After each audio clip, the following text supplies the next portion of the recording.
საკადრო წმენდა გაერთიანების სახელით. სწორედ ასეთი არის ახლა სამმართველოს გარშემო არსებული ვითარება. ადამიანი, რომელმაც 21 წლის განმავლობაში ძალიან დიდი დრო და ენერგია, ემოცია ჩადო იმისთვის, რომ ბავშვებს ჰქონოდათ უკეთესი მომავალი, ახლა უკვე სამსახურის გარეშე დარჩა, თუმცა მიუხედავად ამისა, მაინც გადაჭრით ამტკიცებს, რომ მისი პირადი დანაკარგი სამსახურის თვალსაზრისით ნამდვილად არ არის არაფერი იმის ფონზე, რაც ამ ბავშვებს ელით სამმართველოს გარეშე. თამარ ჟღენტი ჩვენთან საუბრისას ადასტურებს, რომ სამმართველო იყო ჩართული აქტიურად იდენტიფიცირებაში პრობლემების და შემდგომ უკვე შემდეგი ნაბიჯების გადადგმის გაწერის პროცესში, ამიტომ ძალიან დიდი დანაკარგი იქნება ამ სამმართველოს გაუქმება. ცხადია, ჩვენ დავსვით კითხვა იმასთან დაკავშირებით, რა არგუმენტები არსებობს თვითონ უშუალოდ სამინისტროს კომენტართან დაკავშირებით, ამაზე კი გვეუბნება, რომ ეს არის აბსოლუტური ფარსი, რადგან შეიძლება სამინისტრო ფუთავს ამ ყველაფერს ორი სამმართველოს გაერთიანება, თუმცა ეს ცალსახად ნიშნავს სამმართველოს, არა სხვა სამმართველოსთან გაერთიანებას, არამედ რეალურად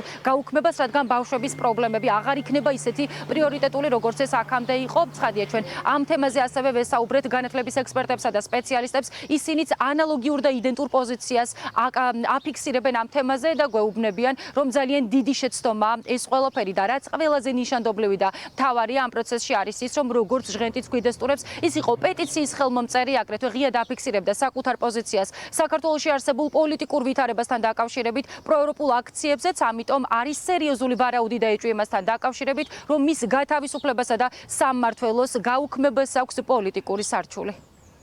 ზოგადად ინკლუზიურ განათლებას განიხილავენ, რატომღაც მხოლოდ ამოცემულებაში ზოგადი განათლების დონეზე და ეს სამმართველოს კურირებდა იმას, რომ განათლების ყველა საფეხურზე მომხდარიყო ინკლუზიური განათლების ხელშეწყობა.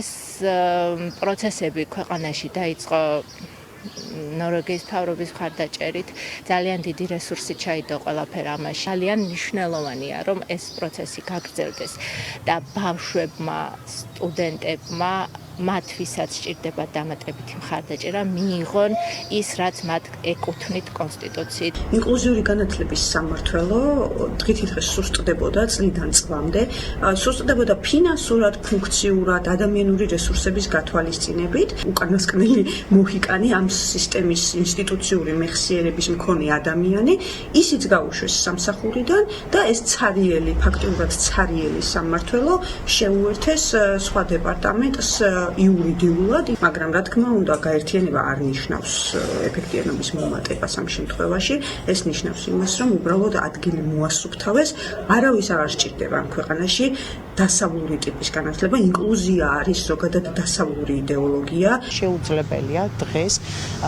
ინკლუზიური განათლების სამმართველო მოიაზრებოდეს რომელიმე სხვა სამმართველოს ხუდის ქვეშ, იქიდან გამომდინარე, რომ თუ კი რაიმე მნიშვნელოვანი უნდა მოხდეს სისტემაში განათლების საკეთილდღეოდ, სწორედ გადის ინკლუზიური განათლების ხაზზე. ბუნებრივია, უარყოფითად აისახება თითოეულ ბავშვზე, რომელსაც ამ ტიპის მომსახურება ჭირდება.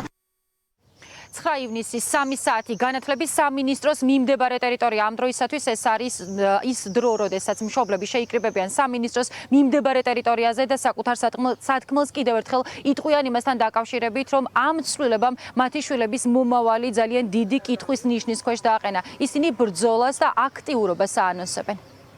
მადლობა, ეს ხატია სამხარაძე იყო.